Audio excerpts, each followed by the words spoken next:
Hello, my dear learners. Welcome to the Learn from Home program initiated by Supplementary Volunteer Teachers Organization. Today, in this session, we will learn about predominant accents and features or landforms produced by the river in its courses. Okay, we know that as river originates from the source and it flows till the mouth. River forms three stages. That means river flows through three stages. That is upper course, middle course and the lower course. And in upper course, middle course and the lower course, the work of the river varies. Like in the previous lesson, we have studied about the works of the river, that is erosion, transportation and deposition. So whenever we come across upper course, in the upper course, the predominant action of the river is erosion. Okay, why the erosion is more predominant in the upper course? The reason behind this is due to the steep, that means due to the steep slope of the land, the river is swift flowing or river flows very fast, due to which the vertical erosion and the lateral erosion actively takes place in the upper course. That's why the predominant action of the river is erosion in the upper course. And river in the upper course forms various landforms. Some of the important landforms that are formed by the river in the upper course are V-shaped valley or gorge, I-shaped valley or canyon, potholes, waterfalls, rapids, cataracts. These are some of the landforms that are formed by the river erosion in the upper course. In the same way, as river enters into the middle course, in the middle course, like this is upper course, and when river enters in the middle course, then you can see over here, the river or the land becomes slightly gentle. Means the slope of the land is very steep in the upper course, but in the lower course, the slope of the land becomes slightly gentle. As a result of which, the erosional work of the river stops in the middle course. And the predominant action of the river in the middle course becomes transportation and deposition. As a result, what happens? The river starts transporting the materials brought from the upper course and it starts transporting as well as depositing the materials. So the main work or the predominant action of the river in the middle course is transportation and deposition. And some of the important landforms or the features that are produced by the river in the middle course are like alluvial cone, floodplain, natural levees, meanders, oxbow lake, and still there are many other features. So now, as river enters into the lower course, like say, when river enters into the lower course, the landform becomes completely gentle. That means the slope of the land becomes flat. As a result of which, the river water starts flowing very slowly. So when the river water flows very slowly, at that time river cannot erode the bed or the channel. Neither it can transport the material. As a result of which, all the materials that are eroded and transported by the river from upper course and middle course starts settling down in the lower course, as a result of which the deposition of the materials brought by the river starts in the lower course.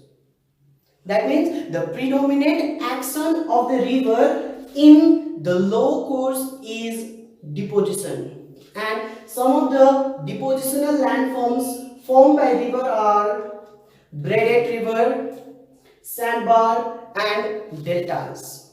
So these are the predominant action of the river in its three courses or three stages, and some of the landforms that are formed by the river.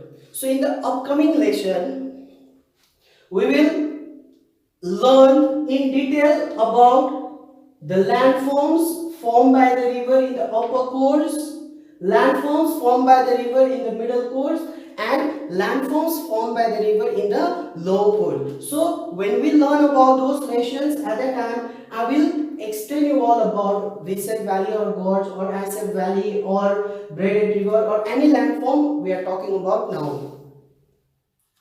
Let me help you all better understand this topic with the help of a diagram.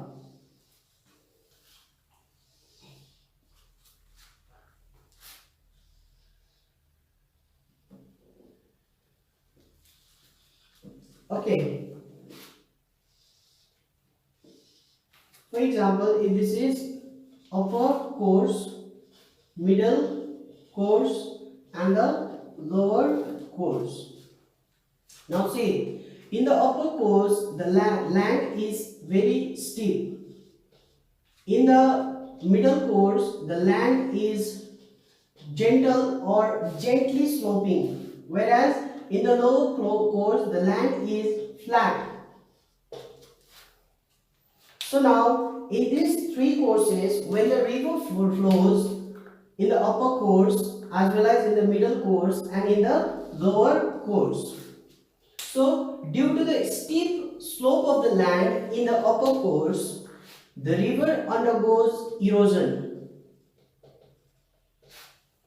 In the same way, due to the gentle slope of the land, the velocity of the river decreases and it starts transporting and depositing the materials brought by the river from the upper course.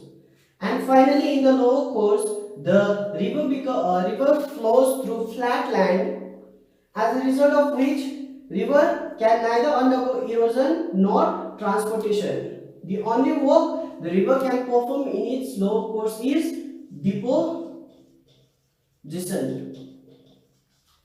So this diagram will help you all better understand the predominant action of the river in its three courses, and the landforms we'll be discussing in the upcoming lesson. I hope this lesson will help you all understand the predominant action of the river and the landform produced in its three courses. In our country India, River Ganga is the only river which has its three courses. That's why River Ganga is also called an idle river. So if you refer your book, you might get a question over there. Why River Ganga is called an idle river? Let me help you all understand this relevant to this particular topic. River Ganga is also called an idle river because River Ganga has three courses, that is upper course, middle course and lower course. The upper course of River Ganga is from Gangotri Glacier to Haridwar. That means this is the upper course of River Ganga. The middle course is from Haridwar to Rajmahal Hill, and the lower course of River Ganga is from Rajmahal Hill to Bay of Bengal. So we can understand with the help of this diagram that River Ganga originates from Gangotri Glacier and ends at Bay of Bengal. It has its three courses. That's why River Ganga is also called an idle river.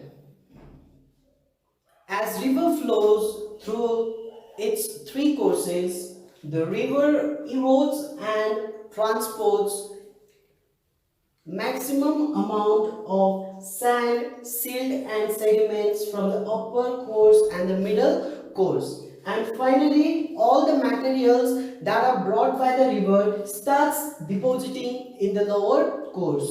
So when this process of deposition continuously takes place at the lower course, then the river forms a very peculiar landform at the lower course. and that landform looks like fan-shaped alluvial cone, which looks like a Greek alphabet delta, and that type of landform is called delta. And in our country India, river Ganga can be considered as one river which forms delta at its mouth.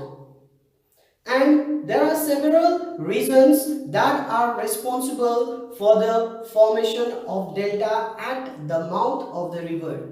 So now within this lesson, I would like to explain this point to you all so that it will be helpful for you all. So now let us try to learn about the causes for the formation of delta at the mouth of the river. See, I will explain referring to river Ganga. River Ganga originates from, look at this diagram, river Ganga originates from Gangotri Glacier and it ends at Bay of Bengal. We have already learned before.